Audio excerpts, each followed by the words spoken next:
신예슬의 뮤직 큐레이션.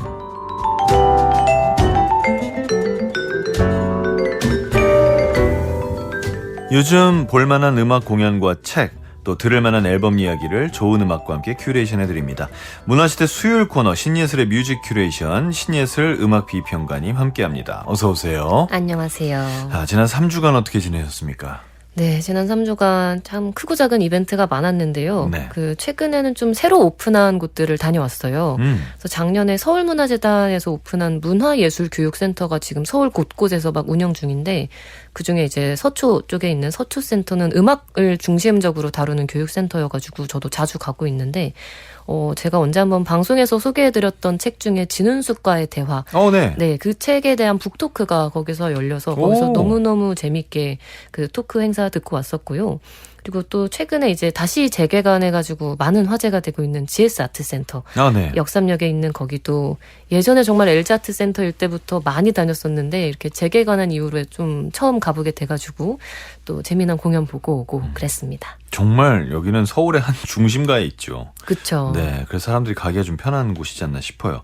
3주간 어떻게 지내셨냐는 질문할 때 신예슬님의 대답이 참 기대가 됩니다. 그런가요? 요 3주 동안에 뭘 보고 오셨을까? 뭔가 또 어디 재밌는 데 다녀오셨을까? 그런 생각이 좀 들어요. 아이고. 국악방송에 오실 때는 어떻게 오십니까? 운전하십니까? 네, 국악방송 올 때는 보통 운전을 해요. 제가 강남권에 공연을 보러 간다. 이럴 네네. 때는 감히 차를 가져가진 못하는데요. 너무 막히고 해서. 근데 여기는 그래도 제가 집에서 한 20분 정도 거리여가지고 네. 딱 운전하면은 좋은 길이라서 네. 차로 옵니다. 그렇게 오실 때는 어떻게 음악을 들으시나요? 플레이리스트가 있습니까? 저 플레이리스트가 진짜 한 몇십 개가 되는데, 네, 그날그날의 기분에 맞춰서 이제 들을 수 있는 플레이리스트도 있고, 또 제가 친구들이 이제 제가 이제 음악 비평을 한다, 네. 음악 듣는 게 일이다라고 하니까 음악 추천해줘 이런 말들을 그냥 캐주얼하게 많이 해요.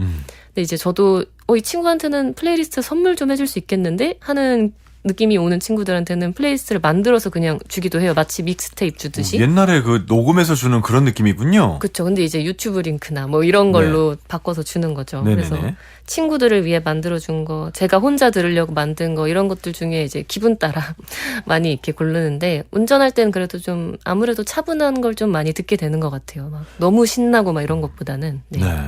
유튜브로 플레이리스트를 만들 수 있나요? 그럼요. 그래요? 네, 거의 모든 음원 플랫폼에서 다 그렇게 플레이리스트 만들 수 있는 거를 공유도 제공해요. 됩니까? 됩니다. 자, 주세요. 주세요. 몇 개 엄선해서 한번 주십시오. 드리겠습니다. 네. 오늘은 어떤 이야기들 준비하셨나요? 네, 이제 본격적으로 한 4, 5, 6월 이쯤 이제 2분기쯤이 되면은 공연 소식들이 엄청나게 많아지는데요. 오늘은 이제 특별히 놓칠 수 없는 두 편의 공연 소식을 준비를 했습니다. 그래서 첫 번째로 소개해드릴 공연은 제가 방금 이야기했었던 그 GS 아트센터에서 열리는 공연인데요. 5월 30일에 열리는 윌리엄 켄트리지 쇼스타코비치 10, 다른 세상을 꿈꿀 수 있다면 이라고 하는 공연입니다. 다른 세상을 꿈꿀 수 있다면 이건 어떤 공연인가요? 네, 이게 공연의 맥락이 굉장히 다층적인 흥미로운 공연인데요. 일단은 쇼스타코비치라고 하는 그 구소련 시대의 작곡가가 쓴 교향곡 10번을 연주하는 공연이에요. 근데 이것을 그냥 단순히 연주만 하는 게 아니라 윌리엄 켄트리지라고 하는 남아공에 있는 아티스트가 이것을 같이 연주랑 동시에 감상할 수 있는 미디어 영상 작업을 같이 선보이는 작업이고, 그래서 이 공연에서 오케스트라가 연주하는 음악 파트가 한 50% 정도의 중요도가 있다면은 나머지 그 미디어로 보여주는 어떤 서사적인 장면들, 등장인물들이 누군지, 이런 이야기적인 부분이 또 나머지 절반의 중요도를 차지하는, 그래서 음악과 미디어가 결합된 공연이에요. 요새 이런 형태의 공연이 점점 더 많아지고 있더라고요. 그렇죠. 할 수가, 이 기술이 발전해서 그런 건지. 예, 기술의 발전도 발전인 것 같고, 네. 이제 그냥 단순히 음악 쪽에서도 그냥 음악 콘서트만 듣는 것보다는 이 음악에 담긴 숨은 맥락은 뭐였을까? 이 음악에 어떤 이야기가 있었다면은 그것을 어떤 방식으로 우리가 감상할 수 있을까? 하는 식으로 그 음악 그 이상에 대한 그 요구도 많이 생겨나는 것 같아요.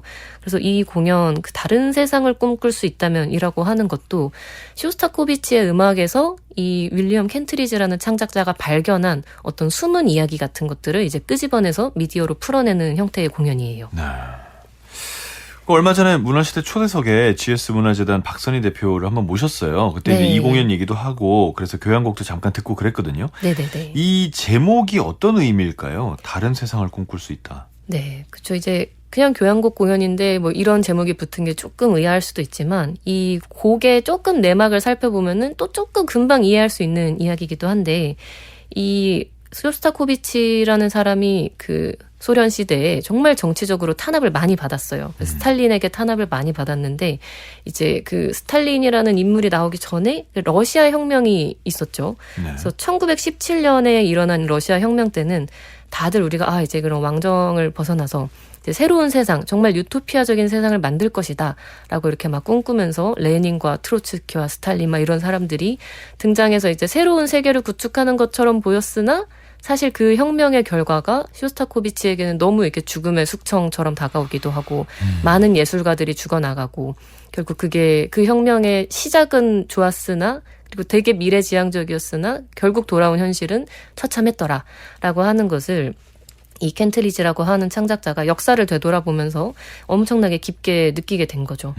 그래서 쇼스타코비치를 이 사람이 되게 좋아해요. 그래서 그 정치적으로 큰 탄압을 받았음에도 불구하고 그 안에서 아름다운 음악을 만들었었던 창작자의 여정으로서 이렇게 존경하는 마음으로 이렇게 보고 있기도 한데, 그래서 이 제목 자체는 그래서 혁명이 일어났던 때 우리는 정말 다른 세상을 꿈꿨으나 그렇지 않았다. 그래서 이제 우리가 정말로 또 다른 세상을 꿈꿀 수 있었다면 이라는 그 과거에 대한 그 과정을 다시 한번 해보는 작업이에요. 네, 복잡한 맥락이 이렇게 숨어 있죠. 이해가 잘 안 되기도 하면서 이게 뭔가 싶기도 하고 그러네요. 네, 그래서 이제 이 켄트리지의 사람의 이 맥락을 또 고민을 해봐야 되는데 네. 이 사람이 남아공 출신으로서 이제 경험했던 것들이 또 있어요. 그리고 이제 쇼스타코비치의 그 생애에 엄청나게 깊게 공감하는 그런 또 차원도 있는데, 네. 일단 그래서 쇼스타코비치부터 얘기를 하자면요. 예. 그 혁명의 결과로 이제 새로운 정권으로 이제 딱 들어온 막 레닌과 스탈린 그런 사람들이 이제 처음에는 이제 되게 좋은 사람들처럼 보였지만 알고 보니까 이제 결국 그게 군부 독재가 되죠. 그래서 이제 쇼스타코비치가 한 30살쯤 됐을 때 이제 스탈린이 그 사람의 공연을 보고 와서 신문에 야, 이건 음악도 뭣도 아니다라고 하는 되게 엄청난 신랄한 혹평이 실려요. 근데 그게 그냥 단순히 음악에 대한 평가가 아니라 너 이제 우리 수장의 심기를 거스르는 음악을 만들었구나. 넌 이제 언제 쥐도새도 모르게 죽을지도 모른다라고 하는 어떤 숙청의 메시지 같은 거였었던 거죠. 네. 그래서 30살이었던 딱 그 쇼스타코비치가 너무너무 이제 공포에 떨면서 이제 곡을 내가 곡 발표할 거 있었는데 일단 취소해야겠다고 공연도 취소하고 새로운 곡을 이제 쓰는데 그때는 이제 그럼 스탈린이 좋아할 만한 곡을 써야지 내가 목숨만큼은 부지하겠구나 라고 생각을 하면서 교향곡 5번이라고 하는 곡을 쓰고 한 소비에트 예술가의 창조적 대답이다라고 하는 부제를 거기다 붙여서 거기서 이제 스탈린 쪽의 사람들이 그래 이런 곡은 우리 정권에서 이해할 만하다 해서 이제 다행히 죽지 않고 이제 생명은 부지를 하는데 근데 그러다가 또 이제 10년 뒤에 또 막 이런 다시 한번 뭐 문제의 도마 위에 오르면서 교수직도 잘리고 활동도 중지당하고 이러면서 한 30대부터 거의 50살이 될 때까지 한 가장 창작을 왕성하게 할 수 있었던 시기에 정치적인 탄압을 많이 받고 그 그늘 속에서 뭔가 이렇게 제대로 곡을 못 써요. 네, 그런 맥락을 이제 정말 많은 음악인들도 그렇고 그 이후 세대의 예술가들이 그 시대의 사람들의 이제 자유롭지 못했던 창작 그리고 그 역사가 주는 어떤 크나큰 무게, 자기가 한 사람이 감당할 수 없는 것들을 도대체 어떻게 상대할 것인가 이런 문제들을 많이 고민을 하기 시작하고 이제 켄트리지가 이제 이 교향곡을 이제 발견했을 때 여기엔 러시아 혁명의 역사와 그 스탈린의 죽음에 이르는 어떤 한 40년간의 여정을 자기가 이 교향곡에서 발견할 수 있겠다라고 이렇게 생각을 해서 뭐 레닌이 죽었을 때 그 스탈린 정권에서 억울하게 죽었었던 그런 예술가들의 이야기, 그다음에 또 다른 정치인의 사망, 그리고 마지막에 스탈린의 죽음, 이런 것들을 음악에 있었던 어떤 숨은 내러티브라고 생각을 해서 그것을 이제 공연으로 다시 꺼내는 거죠. 네, 아주 복잡하죠. 네.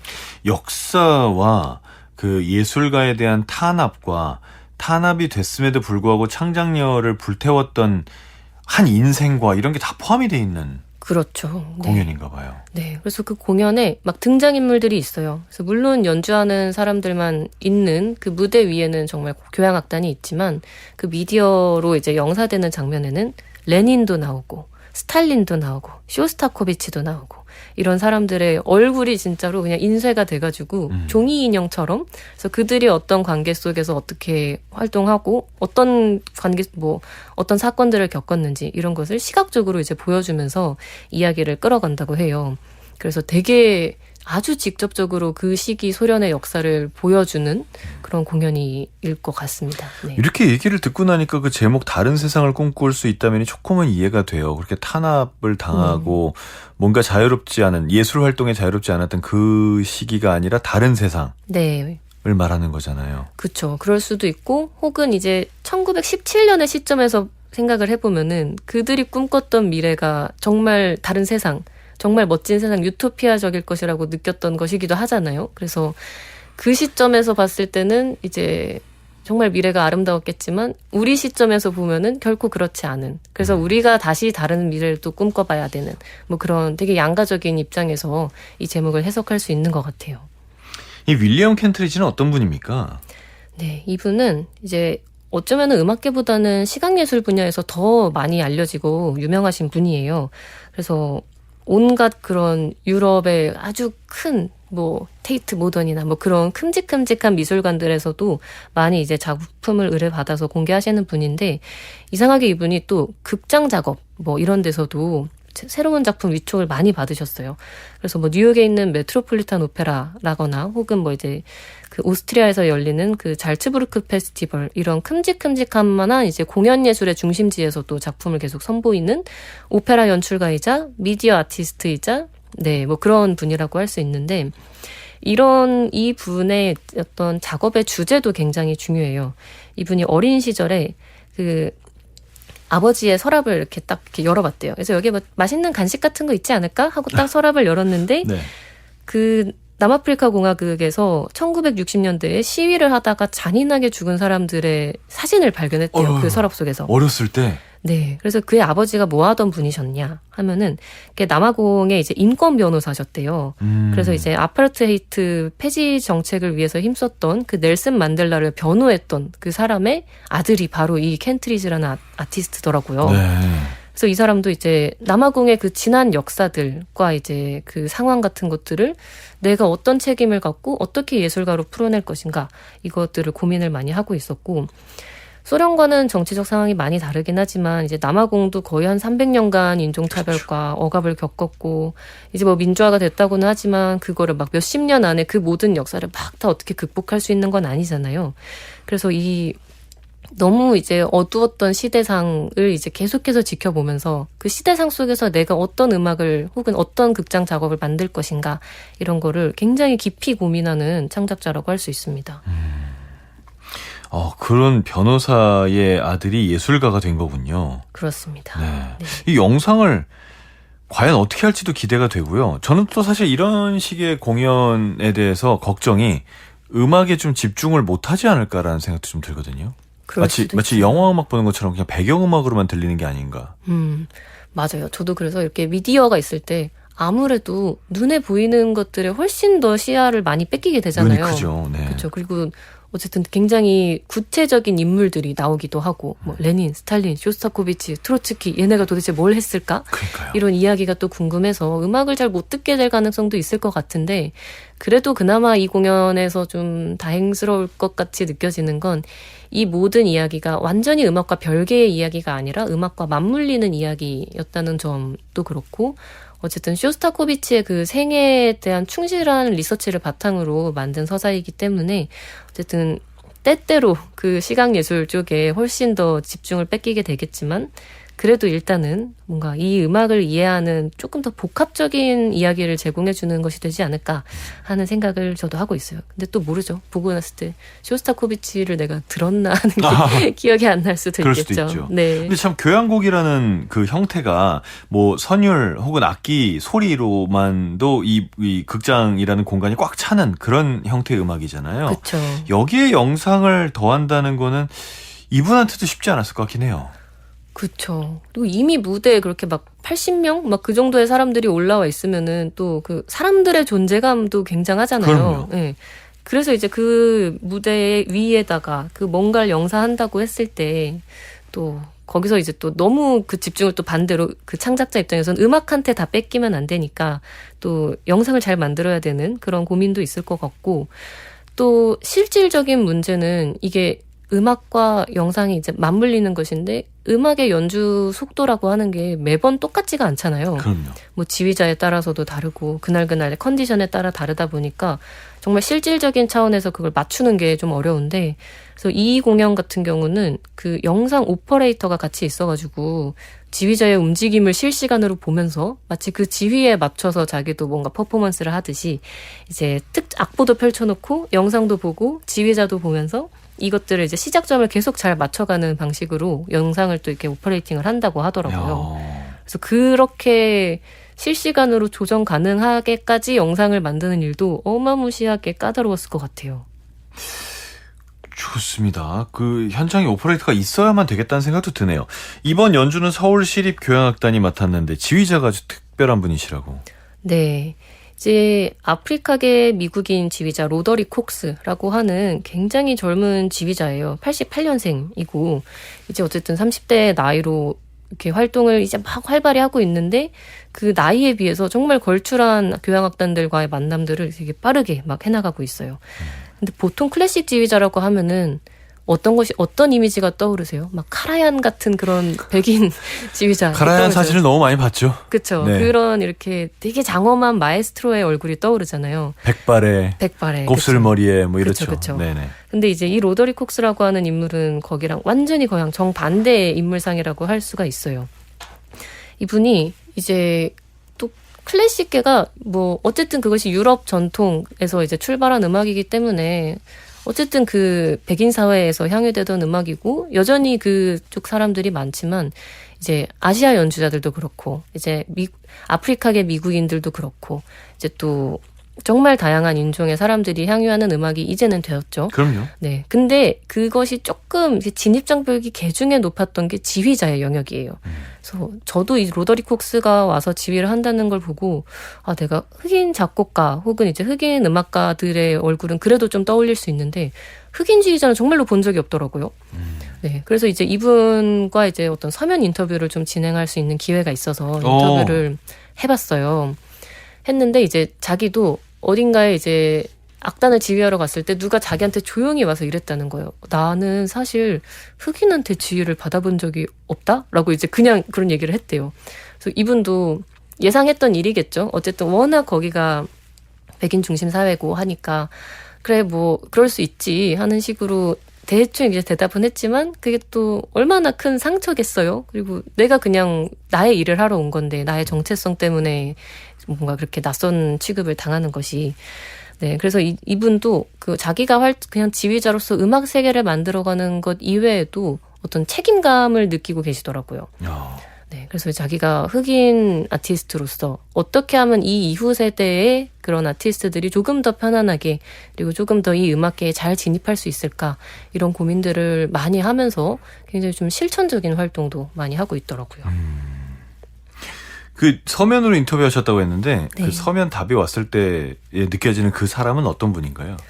이분은 되게 뭔가 이렇게 눈빛이 초롱초롱한 사람의 느낌이었어요. 이렇게 뭐 물론 글로만 봐서 뭘 알 수는 없지만 그 의지가 되게 지금 확실히 뚜렷한 사람이다라고 하는 느낌이었는데 왜 그랬냐면은 아직 30대잖아요. 근데 보통 나 살기도 바쁜 입장일 것 같거든요. 여기서 이렇게 이 정도의 경력으로 활동한다는 게. 근데 이제 이 전체 음악계에서 자기가 처한 위치를 너무 잘 알아요. 어느 정도로 소수자인지. 그리고 그것을 어떻게 이것을 긍정적으로 승화할 수 있을지를 스스로도 되게 많이 되새김질을 하고 또 어떤 단체를 하나 설립을 했더라고요. 뭐 로더리 콕스 이니셔티브 뭐 이런 후원을 할 수 있는 단체를 만들어서 외부의 후원들을 이제 자기 이름을 통해서 일단 받고 그것을 다시 이제 지역사회랑 이제 흑인 아티스트들, 젊은 이제 정말 10대에 공부를 이제 하고 싶어하는 사람들을 위해서 교육 프로그램, 뭐 악기 빌려주고, 뭐 연습실 주고 이런 사업들을 이렇게 하고 있더라고요. 정말 공익적인 차원에서. 그래서 그런 뭐랄까요? 어떤 미래지향적인 에너지라고 할까요? 이 세대의 일이 다시 반복되지 않고 다음엔 더 나은 세상이 되기를 바라는 마음, 이런 것들이 좀 느껴져서 되게 인상적이었었어요. 저희가 이 로드니 콕스의 사진을 지금 오픈 채팅방에 올렸는데 강렬하시네요. 초롱초롱하죠? 네, 네. 정말 초롱초롱하네요. 그니까요. 그래서 이분과 그 이번에 켄트리지 그 작업의 만남도 참 너무 잘 어울린다고 생각을 했어요. 이 공연에 주목하시는 이유가 있다면요? 네, 이것이 참 저의 입장에서도 고민이 되게 많이 되는 것이, 저도 클래식 음악을 전공을 했거든요. 근데 클래식 음악이 한국에 어떻게 들어왔나를 생각해 보면은 이제 한국의 근현대사와 뭐 식민의 역사와 이런 것들을 막 떠올리게 되는 거죠. 그래서 한국에서 어떤 음악을 창작하고 공연으로 올린다고 했을 때 이런 우리가 이 지난 역사 같은 것들을 어떻게 다뤄야 할까, 이런 정치적인 상황과 그 역사가 만들어낸 지금 우리의 감각들, 이것들을 어떻게 엮어야 될지 너무 많이 고민을 하게 되는데, 이 켄트리지의 그 사례가 너무너무 그것을 피하지 않으면서도 근사한 극장 작업으로 만들어내는 것 같아요. 그래서 얼마 전에 그 GS 아트 센터에서 켄트리지의 다른 작업을 또 봤어요. 시빌이라고 하는 작업을 봤는데,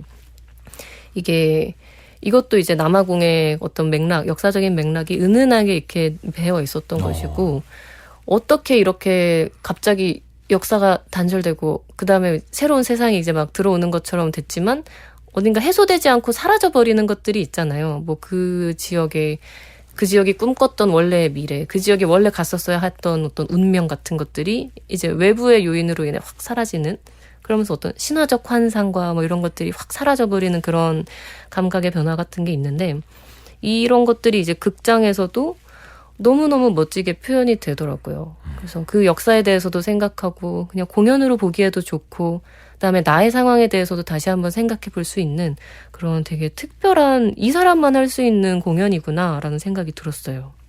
그렇군요. 5259님께서 궁금하네요. 직접 보고 싶네요 하셨고요. 제이그리님이 탄압의 과정에서 절실함이 더 강해져서 위대한 작품들이 나오나 봅니다.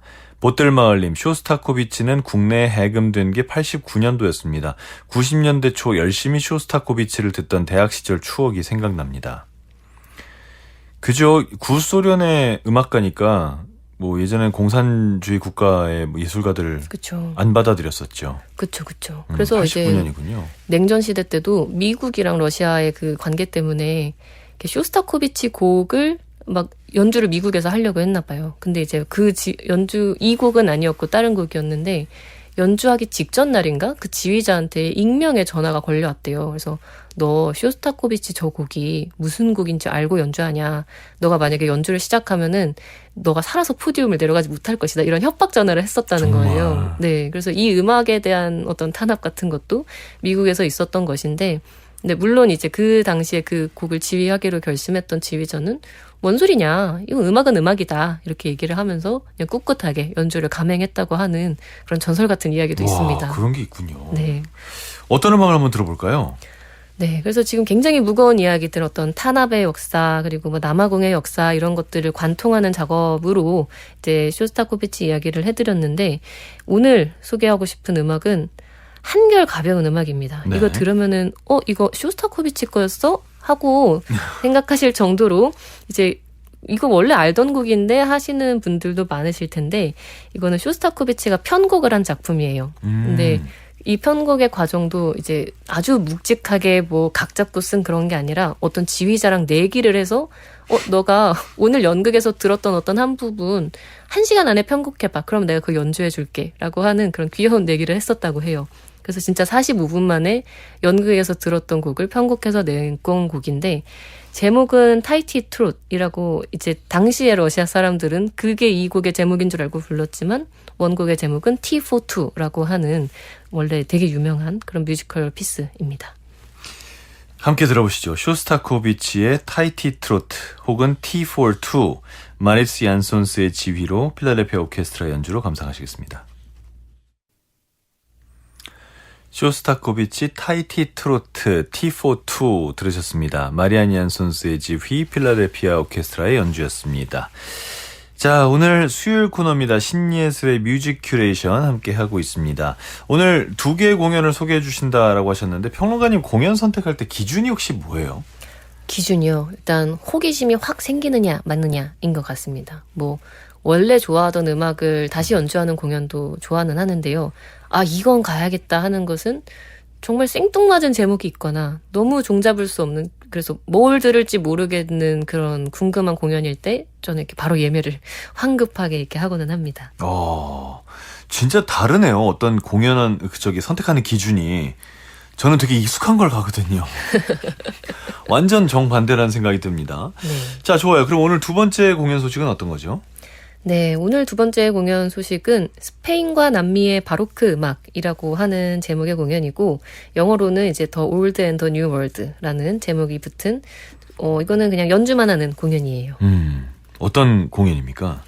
네, 이게 일단 우리가 바로크 음악이라고 했을 때 보통 어느 지역의 음악을 떠올리실까요? 유럽이죠. 뭐 오스트리아나 뭐. 그렇죠. 네, 그래서 보통 이제 유럽 본토, 뭐 서유럽, 중부, 뭐 혹은 뭐 북부, 뭐 그 정도 시대의 그 지역의 음악들을 이제 바로크 음악으로 얘기를 하는데, 사실 우리가 스페인과 이제 남미라고 했을 때 바로크 음악의 엄청난 중심지로 여겨지지는 않아요. 그럼요. 네. 근데 이제 거기에도 바로크 음악들이 나름의 이제 뿌리를 내리고 또 남미까지 전파됐던 것을 이제 한국의 음악가들이 이거 너무 재밌다라고 생각을 해서 우리 남미의 바로크 음악이랑 그 남미로 바로크 음악을 보냈던 스페인의 음악, 이런 것들을 같이 모아서 공연을 해보면 어떨까 하고 공연을 올리는, 그래서 진짜 스페인과 남미에서 향유됐었던 바로크 음악을 들을 수 있는 진짜 특별한 공연이에요.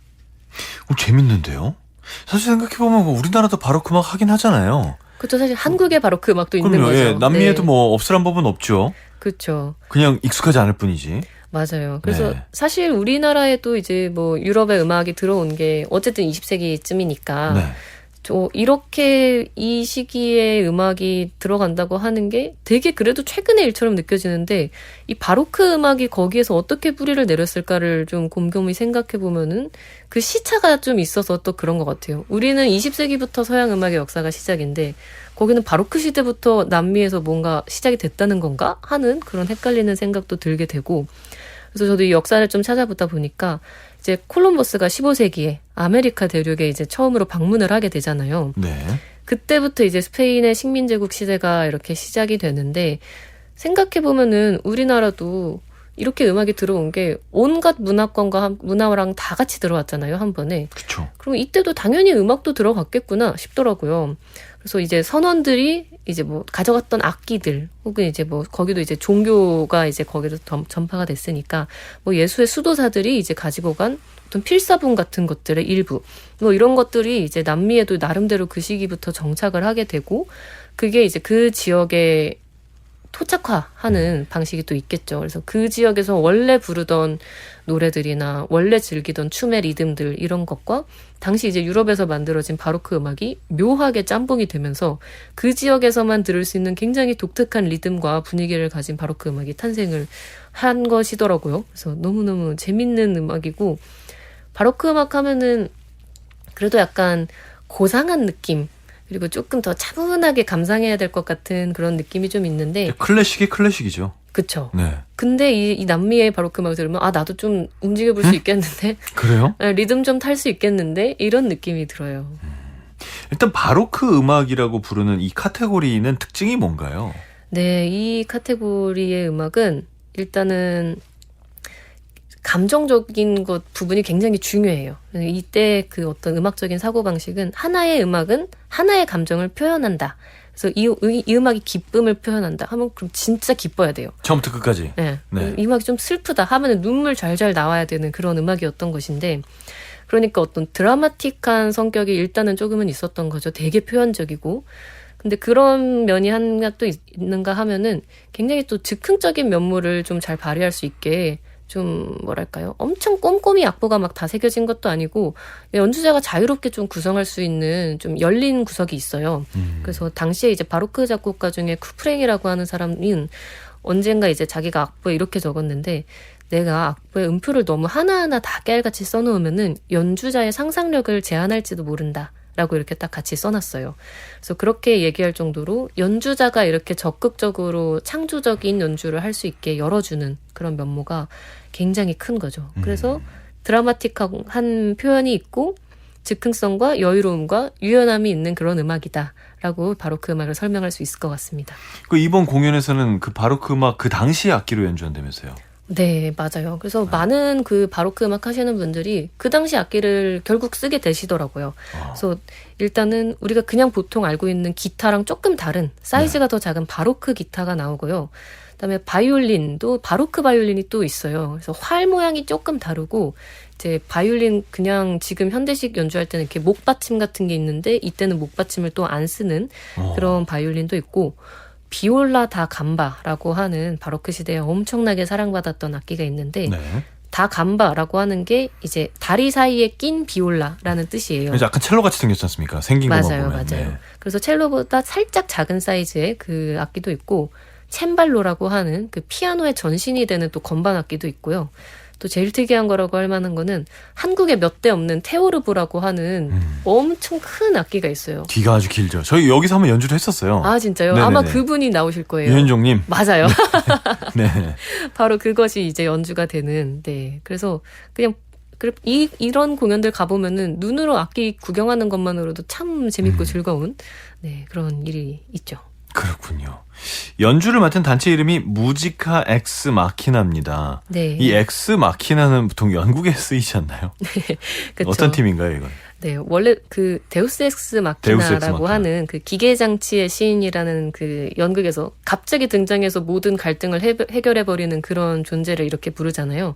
거기서 착안한 이름이라고는 하는데 왜 무지카 엑스 마키나인지 제가 이 연주자분들에게 진짜 많이 물어봤어요. 근데 약간 그냥 무지카 엑스 마키나예요. 이렇게 웃으면서 말씀을 하시더라고요. 그래서 뾰족한 뜻은 대답해 주시지 않았지만 제가 상상하기로는 이분들 공연은 이제 가면은 늘 느껴지는 공통적인 특징이 뭐냐면은 연주를 하고 있는 사람들의 얼굴이 너무 밝아요. 아, 그래요? 이 음악을 너무너무 좋아해서 미치는 사람들이 이제 모여서 그 앙상블을 만든 것이구나 하는 생각이 들 정도로 막 웃기도 많이 웃고 너무 몰입한 상태로 이제 막 정신없이 연주를 하는 그런 장면들도 많이 만날 수가 있는데 진짜 그냥 사랑에 빠진 사람의 얼굴 같은 거 있잖아요.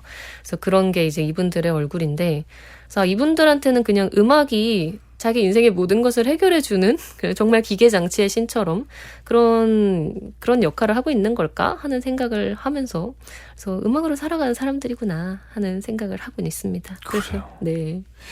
이 멤버들이 그래도 거의 한국 사람들이에요. 맞아요. 그래서 그런데 네, 다른 나라에서 오셨고 몇 분이. 그렇죠. 그래서 일단 뭐 리코더 하시는 분, 바로크 바이올린 하시는 분, 비올라 다감바 하시는 분, 뭐 이런 분들은 일단은 한국에서 이제 고음악 연주로 살아가시는 분들인데 특별히 찾아오시는 분이 칠레에서 온 크리스티안 구티에레스라고 하는 바로크 기타리스트예요. 그래서 이분이 이제 칠레에서 또 되게 활발히 활동하시는 분이세요. 어디 칠레의 알베르토 우르타도 대학의 뭐 고음악 학과장이세요. 그래서 네, 교육에 되게 많이 힘을 쏟고 계시는 유명한 분인데 도대체 어떻게 왔냐 궁금해서 좀 여쭤보니까 그 윤현종 씨의 기타 선생님이라고 하더라고요. 네. 네, 그래서 이제 이분이 오셔가지고 어쨌든 남미의 바로크 음악을 해야 되니까 그 지역에 대한 이해가 또 필요하잖아요. 그래서 그 어떤 뉘앙스로 이것을 연주하면은 더 남미다울지 혹은 이제 다 서로 다른 지역에서 고음악을 배워온 사람들이 모여 있으니까 우리가 어느 정도 선에서 또 합의점을 찾을 수 있을지 이런 것들을 리드를 잘 해주신다고 하더라고요. 이 고음악인 거잖아요. 요즘 쓰이는 음악이 아닌. 그렇죠. 이 고음악을 고증하는 거나 재현하는 거는 참 어려울 것 같긴 하거든요. 네. 이렇게 고음악을 연주하는 팀이 한국에 많이 있습니까? 네, 그래서 이제 무지카 엑스마키나 팀 같은 경우는 고음악을 조금 현대적인 시선으로 보는데 집중하는 팀이에요. 그래서 완전 생으로 막 고음악 공연만 하기보다는 이렇게 남미라는 특수한 맥락도 보여주고 뭐 또 한국의 전통음악과 고음악이 어떻게 만날 수 있을까 이런 고민을 하는 팀인데 또 이외에도 그 고음악을 조금 더 다른 방식으로 집중하는 팀들이 있어요. 뭐 콜레기움 보칼레라고 하는 팀은 성악 음악을 중심으로 우리도 이것의 어떤 좋은 해석을 아주 공들여서 되게 전통적인 방식으로 공연을 잘 올리자 이런 거 고민하는 팀이고, 콜레기움 무지쿰이라고 하는 그런 또 실내악을 주로 하는 단체도 있고요. 뭐 콤프레리 무지카 뭐 이런 단체도 있고, 또 심지어 음악제도 있어요. 춘천에서는 고음악 음악제가 또 열려요. 그래요? 네, 그래서 생각보다 고음악 인구가 클래식계 안에서 좀 차지하는 포션이 적지만 그래도 꽤 된다. 네, 아주 없는 것은 아니다. 이렇게 말할 수 있을 것 같습니다. 이 음악제까지 있는 거 보면 연주하는 사람들도 있지만 이 음악을 즐기는 사람들이 그래 꽤 있는 모양이군요. 네, 맞아요. 그래서 클래식 듣다가 어느 순간 바로크 음악 쪽으로 서서히 가면서 돌아오지 못한 분들이 계세요. 그렇게 고음악 매니아가 되시는 거죠. 아, 근데 신예슬님은 이 같은 공연을 2023년에도 보셨다면서요?